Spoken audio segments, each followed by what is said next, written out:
Good morning बच्चों। आज हम लोग मूल संकल्पना के बारे में अध्ययन करेंगे। तो देखिए, मूल शब्द को ओस्टवाल्ड वैज्ञानिक ने दिया था और इसमें मतलब देखा जाए तो इसमें मतलब द्रव्यमान और उसमें जो कण रहते हैं उनके बारे में मतलब अध्ययन किया जाता है और इसको सर्वप्रथम ओस्टवाल्ड वैज्ञानिक ने दिया था ठीक।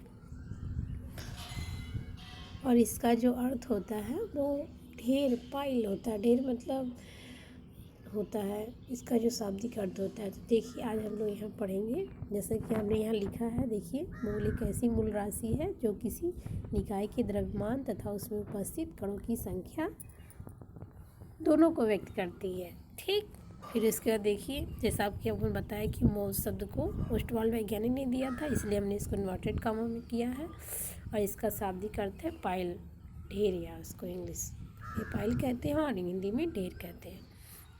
फिर देखिए यहाँ पे कि किसी पदार्थ का जो एक मोल होता है वह कार्बन के 12 समस्थानिक के 12 ग्राम में उपस्थित परमाणुओं के बराबर कण। अब कण में परमाणु, अणु या आयन तीनों आते हैं।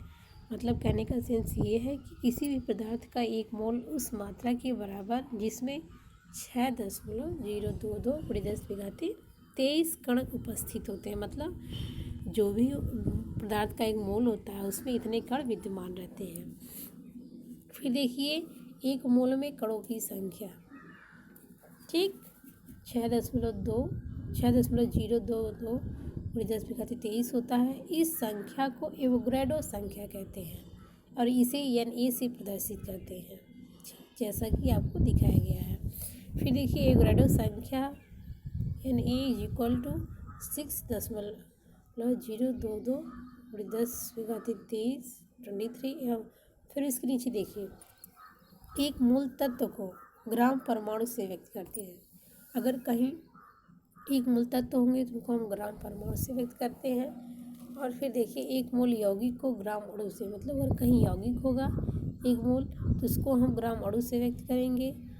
और फिर देखिए, NTP या STP पर एक मूल गैस का आयतन 22.4 लीटर होता है या 22,400 मिली होता है। NTP मतलब नॉर्मल टेम्परेचर प्रेशर और STP मतलब स्टैंडर्ड टेम्परेचर प्रेशर। फिर हम देख लेते हैं इसका सूत्र। ठीक, इसका सूत्र क्या होता है, कैसे निकाला जाता है।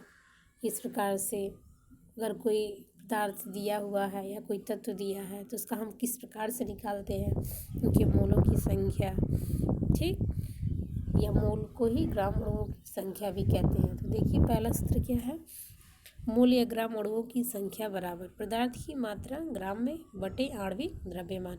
अब यहाँ आणविक द्रव्यमान मतलब क्या है, उनका निकालते हैं तो उनके अणुभार मतलब उनके परमाणु भार से गुणा करते हैं, उनके जितने तत्व उपस्थित होते हैं वो इनका आणविक द्रव्यमान होता है। अभी हम आपको नीचे एग्जाम्पल की सहायता से समझाते हैं। फिर देखिए, दूसरा भी सूत्र, मतलब या करके, या मतलब ये दिया रहे तो क्या सूत्र रहेगा और दूसरा दिया रहे तो क्या। यहाँ पे जब अणुओं की संख्या दी रहेगी तो उसमें मोल या ग्राम अणुओं की संख्या कैसे निकालेंगे ये आपको बताते हैं। मोल या ग्राम अणुओं की संख्या बराबर अणुओं की संख्या बटे 6.002 × 10⁻23। फिर देखिए तीसरा, जब NTP या STP पर गैस का आयतन दिया होगा, मतलब किसी गैस के मोलों की संख्या पूछेगा तो हम ये नीचे वाला फार्मूला अप्लाई करेंगे। जैसे देखिए, मोल या ग्राम अणुओं की संख्या बराबर NTP या STP पर गैस का आयतन लीटर में बटे 22.4। ठीक, ये 3 फार्मूले थे कि मतलब कि जब पदार्थ की मात्रा दी होगी और जब अणुओं की संख्या दी होगी और जब NTP या STP पे गैस का आयतन दिया होगा तो ये तीनों फार्मूले मोल की संख्या निकालने में हमारे प्रयोग होंगे। फिर देखिए, क्वेश्चन देखते हैं कि 11 ग्राम CO2 की मोल की संख्या ज्ञात करें। अब यहाँ देख लीजिए, सिंपल सी बात है कि 11 ग्राम CO2 के मोल की संख्या के बारे में पूछा है तो 11 ग्राम दिया है, मतलब पदार्थ का द्रव्यमान दिया है, ठीक, और यहाँ पे CO2 दिया है जिससे हम उसका आणविक द्रव्यमान निकालेंगे और मोल की। तो हम पहला इसमें सूत्र यूज करेंगे कि मोलों की संख्या बराबर पदार्थ का द्रव्यमान बटे आणविक द्रव्यमान।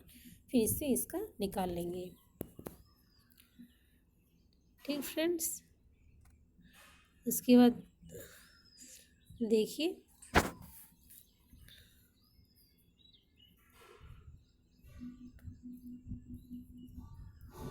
उसके बाद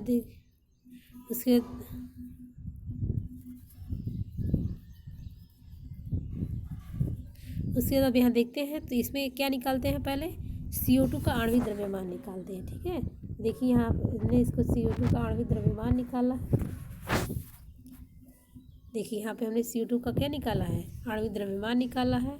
ठीक, उसके बाद देखिए अब यहाँ पे कार्बन का परमाणु भार क्या होता है, 12 होता है, इसलिए हमने 12 लिखा है। और यहाँ 2 ऑक्सीजन है, इसलिए 2 गुणे 16। फिर इसके बाद 12 + 32 और प्लस बराबर 44 आ गया। तो CO2 के मोलों की संख्या। ठीक, तो क्या लिखा, पदार्थ का द्रव्यमान हमने 11 ग्राम था और बटे उसका आणविक द्रव्यमान मतलब जो आया है। और उसके बाद 11 से 44 को काटेंगे तो 11 कम 11, 11 चौबीस 44, 1/4। तो 1/4 को जब हम हल करेंगे तो 0.25 मोल आएगा। ठीक, इस प्रकार से हमने मोलों की संख्या को ज्ञात कर लिया। फिर यहाँ देखिए अब यहाँ पे हाइड्रोजन गैस, यहाँ देखिए हाइड्रोजन गैस के 3.01 × 10⁻23 अणुओं के मोलों की संख्या ज्ञात करो। ठीक, अब यहाँ देखते हैं H2O के मोलों की संख्या। अब इसमें देखिए क्या दिया था, अणुओं की संख्या दिया हुआ है और मोल की संख्या ज्ञात करना। तो इसमें जो है और जो फार्मूला याद अप्लाई करेंगे कि मोलों की संख्या बराबर अणुओं की संख्या बटे 6.02 × 10⁻23, वही फार्मूला यहाँ अप्लाई करके देखिए यहाँ तक दिया गया है।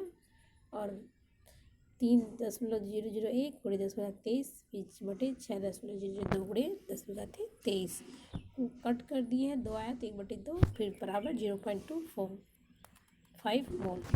ठीक, फिर इस प्रकार से अगला क्वेश्चन देखते हैं। तीसरा क्वेश्चन जो है देखिए NTP पर अमोनिया, जिसको NH3 कहते हैं, जैसे यहाँ की सूत्र में लिखा हुआ है। देखिए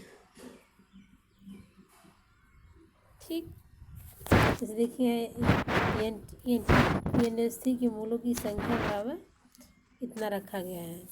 गैस का आयतन 5.6 लीटर है और उसका फार्मूला होता है नीचे 22.4 लीटर। इसको हल किए हैं तो 0.5 मोल आ गया है। फिर अब देखिए अगला क्वेश्चन 1.2 दूर 10 बताते हैं अमोनियम के मोल या ग्राम आयन की संख्या। अब देखिए यहाँ अमोनियम मतलब ये आयन है। ठीक, अब इस पर +1 चार्ज आ गया है, तो इसका कैसे निकालेंगे देखिए। ठीक है, और ग्राम आयन की संख्या कहाँ है, तो इसका देखिए सिंपली सी बात है, ग्राम आयन भार बराबर। ठीक है, ग्राम आयन भार बराबर देखिए हमने लिखा है ग्राम आयन भार बराबर NH4 +1 चार्ज की संख्या बटे एवोगैड्रो संख्या। यहाँ हम देखिए ग्राम आयन भार, ये हमने फार्मूला निकाला है।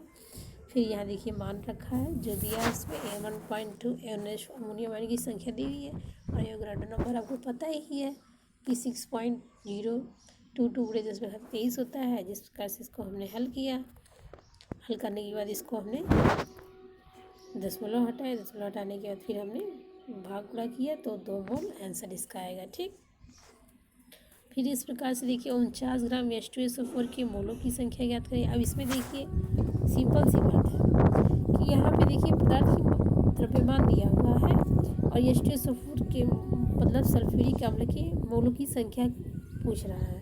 तो सिंपल सी बात है, पहले इसका हम आणविक द्रव्यमान निकाल लेंगे। ठीक, तो आणविक द्रव्यमान देखिए कैसे निकालते हैं, ऐसे निकालेंगे।